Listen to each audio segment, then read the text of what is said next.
Let's talk about generational wealth. More specifically, 4 key markers of success that you want to be looking for in your children, your grandchildren, and anyone else that you want to bless with generational wealth. I'm Eric L. Donovan, the Mindset Disruption Strategist.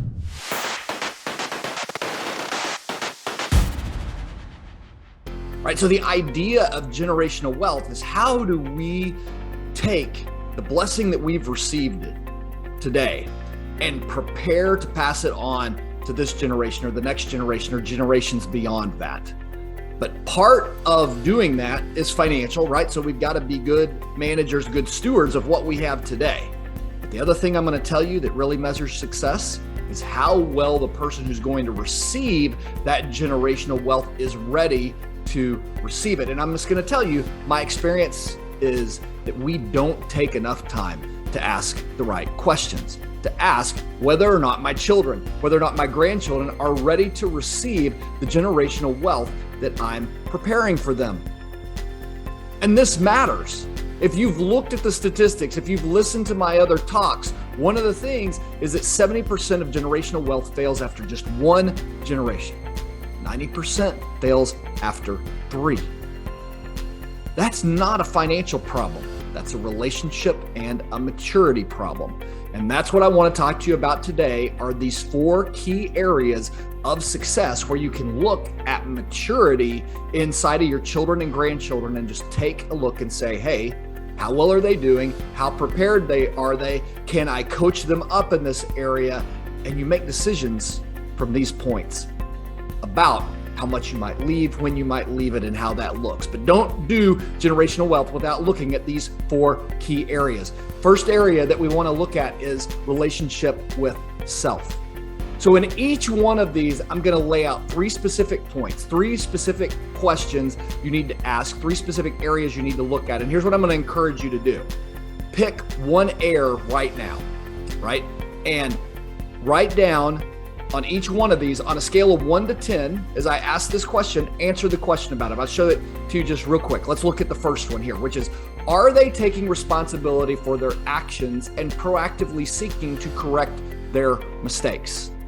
So, are they taking responsibility for their actions? Are they proactively seeking to correct their mistakes? So, if we look at this little piece right here, then the question is, on a scale of 1 to 10, they're not. 1 is they're not taking responsibility for their actions. They're not correcting their mistakes. 10 would be they absolutely are. And so you're just going to pick one error and you're going to answer all these questions. And then you want to come back and do it with the others and the others. Because what you're going to find is you're going to have specific children that are going to be maybe in a really, really good spot. And then this is going to open your eyes and expose you to the fact that you've got children and grandchildren that maybe are not in as good of a spot, maybe who need some coaching, who need you to really pay particular attention. And if you are going to leave generational wealth, might actually do more harm than good. But let's look at this particular question, right? Are they taking responsibility for their actions and proactively seeking to correct their mistakes? You ever known anyone who it's always someone else's fault, right? It's never their fault. So-and-so did this to me, so-and-so happened. So they're not taking responsibility. A sign of maturity is someone who recognizes that they can't control the circumstances, but they can control their attitude. They can control how they respond to those circumstances. So that is someone who's really mature, who would be ready and prepared for generational wealth. Item number 2, are they controlling their anger, frustration, disappointment, and stress appropriately? 1, they're not, right? They're blowing up at people. They're getting angry. And not controlling it, right? There's sometimes that it's okay to get angry, but when anger is out of control, it really is ugly. Wouldn't you agree? I mean, there are situations and people who have poor social awareness. And in this instance, that's not someone who shows a level of maturity that I would want to entrust with generational wealth. But on the other side of that, someone who can get that maturity under control, who can understand that, would be someone that you could bless. Number 3, are they avoiding chronic, problematic, and self-destructive behavior, right? Addiction or just even taking on responsibility. Are they avoiding things or are they living responsible? And you know, right? Sometimes we don't want to answer these questions, but sometimes we just look at some of our children or our grandchildren. We know the answer, right? So as you're scoring this through on a scale of 1 to 10, look at this one heir and look at each 3 of these areas and just score honestly. Where are they?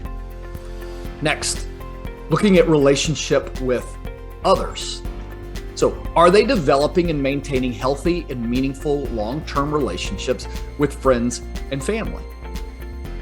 Can they carry on relationship? Now, sometimes you've got to understand, right? You have people who are introverted, you have people who are extroverted, right? So there's a natural tendency of people who may not spend as much time out with friends as versus those that are. That's not what we're talking about at all. What we're talking about is just the ability to be polite and be nice and to connect with friends and family. Or do they completely isolate themselves all the time and it's not healthy? Can we take a look at this objectively and just say, hey, you know what? That's where that person is. Are they treating other people with respect and dignity? Especially in families who are building generational wealth, where maybe you've had more, are they treating the person who takes your order at a restaurant with respect and dignity? Are they treating the person who picks up the trash? People who are around us every single day, everyone deserves respect and dignity. Everyone is working and doing their best in the environment that they are. And can they see people for their value as people and not try and think of themselves due to their status or due to things that they have, right? You've known people like this who see themselves above others. And when you're looking at maturity and the ability to handle generational wealth, the ability to treat other people with respect and dignity is a sign of high maturity. Last, on relationship with others, are they making personal sacrifices for the benefit of others? Are they still serving? Are they serving their siblings? Are they serving their community? Are they serving others around them? Or are they spending their time expecting to be served?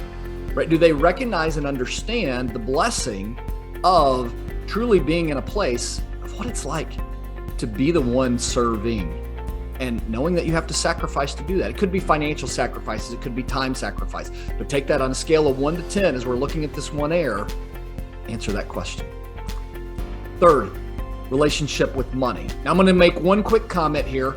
This is for heirs that are a little bit older, but I think you need to be cautious with this as you're thinking about generational wealth for younger kids. You do need to be paying attention on how you're developing their own money maturity to be prepared for this. You need to be thinking about this in the back of your mind because these things do matter. But I'm going to ask like this first question. Are they living financially independent of parents? Well, at 7, no. And they're not expected to either, right? And the other thing too, on the maturity levels of self and with others, there's certain things that a 7-year-old's not going to do that you would expect them to develop in maturity over time. But the other reason to do these markers and to really look at this is because these are places to look and say, hey, if I want them to build maturity and I want to have a part in that, then these are the places I know I need to pour into. Here are the ways that I can continue to support them because they're being successful, right? So are they living financially independent of parents? Someone who's continually coming back to their parents over and over and over again is not showing responsibility to their relationship with money. They're just relying on mom and dad to keep bailing them out. And more money on top of that typically ends in disaster, not blessing. Are they exercising consumptive self-control in spending? Right, this is a little bit to do with the first, but are they constantly going shopping and buying things? Are they recognizing that they have a budget and they need to live within that? Or are they constantly exceeding that and trying to have more of a consumptive lifestyle?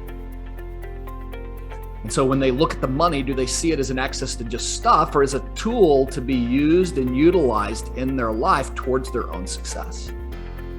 Or are they just using it as something to manipulate to get what they want for their pleasure? Are they actively engaged in joyful financial generosity? Now, this one may surprise you a little bit, but the number one thing that I've found is that people who understand how to be generous, how to give, are more responsible with money. They have a better relationship with money because they understand that money is just a tool and that money is a way that can bless others. And financial generosity is oftentimes a wonderful way to do that. And it could be financial generosity through your church. It could be financial generosity. Again, go back to how they're treating the server, the waiter or waitress. Are they blessing that person financially? Are they using the resources they've been given to recognize hurts and things that they want to do justice maybe around in their community, that they can then put financial generosity behind. Now, let's be really careful. What I'm not saying is like they're taking their friends out to party, right? That would go back to consumptive self-control or excessive self-control. But are they being joyful? And I come back to joyfully too. Just because mom and dad said to drop $1 in the plate at church is not joyful financial generosity. Lastly, how's their relationship with God? Are they actively pursuing a personal relationship with God? Now, one thing to understand is that seasons come and go. I mean, there's a great verse in the Bible that says, raise up a child in the way he should go, and when he is old, he will not depart from it. I mean, I wandered from God in my early 20s. It was part of my journey and an incredible part of my story. But can you see echoes of God? Can you see God impressing upon their life? Because for those who are not, who are purely living without faith, when you think about leaving generational wealth, I think we need to just kind of pause and ask questions. Are they going to be able to steward that well? Are they going to be able to bless others well if they're even actively running away from God, right? Are they developing godly character? So this shows up in how they're treating others. So do they understand truth and what truth and virtue and God requires of them so that their character is reflective of that? And is that then showing up? And then lastly, are they actively serving God through ministry to others? Now, this has come up in a few different places, just a different way to ask the question. But I mean, are they out volunteering? Are they serving in church? Are they, making themselves available in a way that's self-sacrifice and understanding that there are those who have things that we have things that others don't, and that our service is part of being a blessing, and that we actually learn from those that we serve. And so I told you, go through this with one heir, and on a scale of 1 to 10, answer each one of these questions. But here's the next thing. Then go through, so if you picked a child, then go through the second child and the third child and the fourth child. What you're going to see is, especially like if you were to score it out on a scale of 1 to 10, guess what? Kids are all different. They're in different places, which is why one of the principles we talked about earlier in one of my other teachings was on this idea of generational wealth is, do we leave an equal amount to every single kid? Or are we selective about what we leave to each one of our children because we see their maturity? Because the ultimate idea is we want this to be generational wealth that can bless this generation and the next and the ones that come after that. And the only way to do that is to make sure that they're on a path of success. Leaving money for the sake of leaving money is very foolish, is what I've found to be true. But if we successfully sit down and look at the maturity of our children, of our grandchildren, and ask some simple questions, then we get a lot more clarity around how we can build generational wealth, build it for today, for tomorrow, and for generations to come. And isn't that what we all want? God bless you. Have a great day.